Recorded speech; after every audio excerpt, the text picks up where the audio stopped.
SI news కి స్వాగతం. మేడ్చల్ జిల్లా అయోధ్య రామ జన్మభూమిలో శ్రీ బాలరాముని విగ్రహ ప్రాణ ప్రతిష్ఠ గావించుచున్న సందర్భంగా కుత్బుల్లాపూర్ పట్టణంలోని ప్రగతి నగర్ శ్రీ పట్టాభిరామ ఆంజనేయ స్వామి దేవస్థానంలో ప్రగతి నగర్ శ్రీ పట్టాభిరామ ఆంజనేయ స్వామి దేవస్థానం గుడి చైర్మన్ సిహెచ్ సుధీర్ రెడ్డి ఆధ్వర్యంలో నిత్య పూజ అర్చన, శ్రీ విష్ణు మరియు లలిత సహస్రనామ హనుమాన్ చాలీసా పారాయణం, భజన, అయోధ్య రామాలయం ప్రత్యేక ప్రసంగం, సామూహిక విజయ మహా మంత్ర జపం, మహాహారతి, అన్నదాన ప్రసాదం వితరణ, అదేవిధంగా ప్రత్యేక పూజలు నిర్వహించడం జరిగింది. అదేవిధంగా కాలనీ ప్రజలు తండోపతండాలుగా వచ్చి రాముల వారిని దర్శించుకోవడం జరిగింది. ఈ కార్యక్రమంలో పాల్గొన్న వారు శ్రీ పట్టాభి రామాంజనేయ స్వామి దేవస్థానం చైర్మన్ సిహెచ్ సుధీర్ రెడ్డి, రంగారెడ్డి, వెంకటరెడ్డి, వెంకటయ్య, దామోదర్, రవీందర్, శ్యామల, జయ, అరుణ, విశ్వేశ్వరి, తులసిదాస్, చంద్రమౌళి, కమిటీ సభ్యులు, కాలనీ వాసులు తదితరులు పాల్గొన్నారు.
మనందరూ కూడా ప్రతి ఒక్క గ్రామాన్ని, ప్రతి ఒక్క కాలనీని అయోధ్యగా ఊహించుకొని మనం చేస్తున్నాము.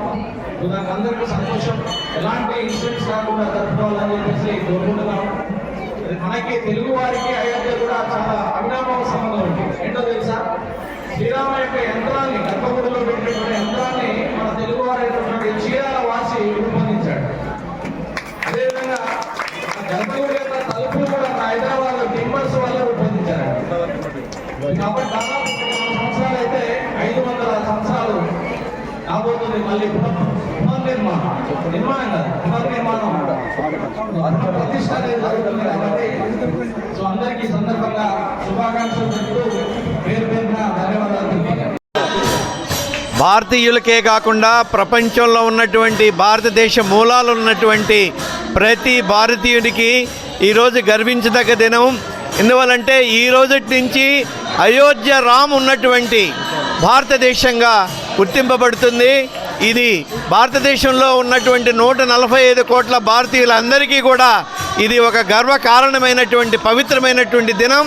ఈ దినాన్ని భారతీయులందరూ కూడా వాళ్ళ ఇళ్లలోనే కాకుండా సమీపంలో ఉన్నటువంటి రామాలయాల్లో, ఏ దేవాలయాల్లో జరుగుతున్నాయి.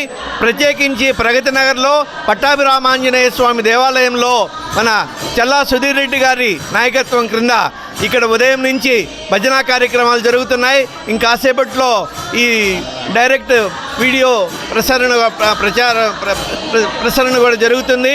అదేవిధంగా అన్నదాన కార్యక్రమం జరుగుతుంది. ఈ విధంగా ప్రగతి నగర్లో ఉన్నటువంటి భారతీయులందరికీ కూడా ఇది గర్వకారణంగా భావిస్తున్నాం.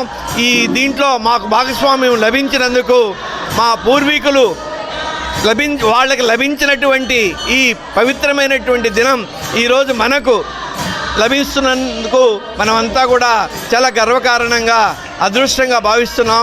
భారత మాతాకి జై. జై శ్రీరామ్. జై జై శ్రీరామ్. జై శ్రీరామ్. జై జై శ్రీరామ్. 500 ఏళ్ల హిందువుల యొక్క పోరాటాల వలన, త్యాగాల వలన, బలిదానాల మూలంగా ఈరోజు మనం ఏదైతే అయోధ్య శ్రీరామ జన్మభూమిని పునర్నిర్మించుకుంటున్నామో ఆ సందర్భంగా అయోధ్యలో జరుగుతున్నటువంటి బాలరాముని విగ్రహం యొక్క ప్రాణ ప్రతిష్ఠ సందర్భంగా ఇక్కడ ఉన్నటువంటి శ్రీ పట్టాభి రామాంజనేయ స్వామి దేవస్థానంలో మహోత్సవంగా కార్యం జరుగుతున్నది. ఇక్కడ వచ్చినటువంటి భక్తులు దాదాపు 500 మంది వచ్చారు. వాళ్ళ ఉత్సాహం చూస్తుంటే మళ్ళీ హిందుత్వానికి పునర్వైభవం త్వరలోనే వస్తుందని చెప్పి మనకందరూ కూడా అవగతమవుతుంది. ఈ అవకాశాన్ని కల్పించినటువంటి శ్రీ పట్టాభి రామాంజనేయ స్వామి దేవస్థానం ఆలయ కమిటీకి, చైర్మన్ సుధీర్ రెడ్డి గారికి, మరి ఇక్కడ ఉన్నటువంటి కమిటీ సభ్యులు, భక్తులందరికీ కూడా ధన్యవాదాలు తెలియజేస్తున్నాము. జై శ్రీరామ్, జై జై శ్రీరామ్. భక్తులందరికీ ఈరోజు బాలరాముని అయోధ్యలో ప్రాణ ప్రతిష్ఠ సందర్భంగా అందరికీ శుభాకాంక్షలు తెలియజేస్తున్నాను. పట్టాభి రామాంజనేయ స్వామి దేవస్థానం ప్రగతి నగర్ నుండి ఈరోజు కోట్లాది భారతీయుల కళ నెరవేరింది. అందరూ కూడా చాలా సంతోషంగా ఉన్నారు. ఈరోజు బాలరాముని ప్రతిష్ఠ సందర్భంగా భారతీయులందరూ కూడా పండుగ, హిందువులంతా కూడా పండుగ, హిందువులు అని కాదు ముస్లిమ్స్, క్రైస్తవులు అందరూ కూడా భారతదేశంలో ఒక పండుగ వాతావరణంగా పండుగ చేసుకుంటున్నారు. అట్లాగే ప్రతి రామాలయంలో భక్తులంతా పెద్ద మొత్తంలో కుటుంబ సమేతంగా భజన కార్యక్రమంలో పాల్గొంటున్నారు. మాకు నిజంగా సంతోషంగా ఉంది. ఇది ముందు ఇట్లే కంటిన్యూ కావాలని చెప్పేసి అందరు భారతీయులంతా కూడా సంతోషంగా ఉండాలని చెప్పేసి విజ్ఞప్తి చేస్తున్నాను. ఈ కార్యక్రమం తర్వాత అన్నదాన కార్యక్రమం ఉంటుంది. అట్లాగే సాయంత్రం కూడా భజన కార్యక్రమం ఉంటాయి. భక్తులందరూ కూడా పాల్గొనవలసిందిగా విజ్ఞప్తి చేస్తున్నాను. జై శ్రీరామ్.